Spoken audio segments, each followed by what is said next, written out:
औरत कितनी बेवकूफ़ होती है। वक्त मिले तो ज़रूर देख लेना। वह सुबह उठी और प्रार्थना करके रसोई में आ गई।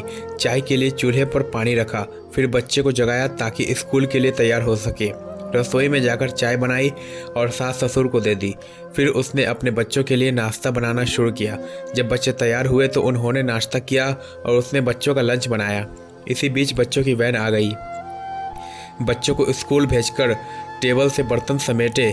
इसी बीच पति ऑफिस के लिए तैयार होने गए तो उनकी ज़रूरी चीज़ें निकाल कर दे दी और जल्दी से किचन में गई और पति के लिए नाश्ता बनाने लगी।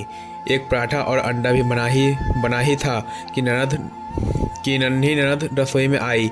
यह कहकर नाश्ता ले गई, मुझे कॉलेज जाने में देर हो रही है। उसी बीच देवर भी यूनिवर्सिटी जाने के लिए तैयार हो गया। जल्दी से पति और देवर के लिए नाश्ता बनाया और मेज पर रख दिया।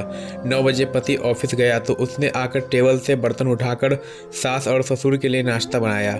जब तक सास ससुर नाश्ता किया तब तक वह रसोई साफ कर और बर्तन धो चुकी थी। सास ससुर के नाश्ते के बर्तन समेट ही रही थी, तभी सफाई वाले मासी आ गई तो उनके साथ मिलकर घर की साफ सफाई की।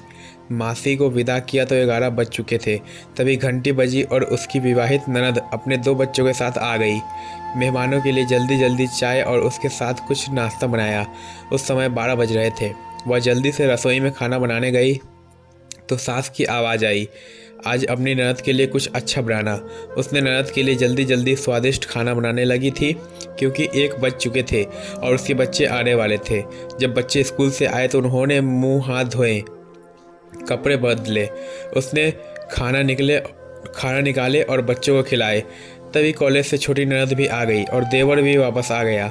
उसने सबके लिए जल्दी जल्दी खाना बनाया और सबको परोस कर खाना खिलाया।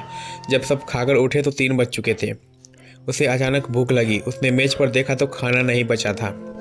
वह सब बर्तन समेट कर रसोई में जा रही थी कि उतने में उसका पति घर में दाखिल हुआ। उसे देखकर पति ने कहा, मुझे बहुत भूख लगी है, जल्दी से खाना निकालो। वह झटपट रसोई में गई और पति के लिए खाना बनाने लगी। जब उसने अपने पति के लिए खाना बनाया तब तक 4 बज चुके थे। उसके पति ने कहा, आओ तुम भी खा लो। उसने आश्चर्य से पति की ओर देखा क्योंकि उसने सुबह से कुछ नहीं खाया था। वह पति के साथ खाना खाने बैठ गई। जब उसने मुंह में रोटी का टुकड़ा रखा तो उसकी आंखों में एक आंसू निकला। उसके पति ने पूछा, तुम रो क्यों रही हो?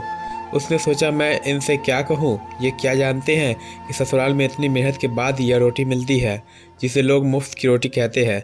उसने पति को उत्तर दिया, कुछ नहीं। उसके पति ने कहा, स्त्री कितनी बेवकूफ़ होती है कि किसी कारण के बिना भी रोने लगती है। दोस्तों, यह कहानी आपको कैसे लगी हमें कमेंट करके बताएं। इस वीडियो को लाइक करें एंड चैनल को सब्सक्राइब जरूर करें।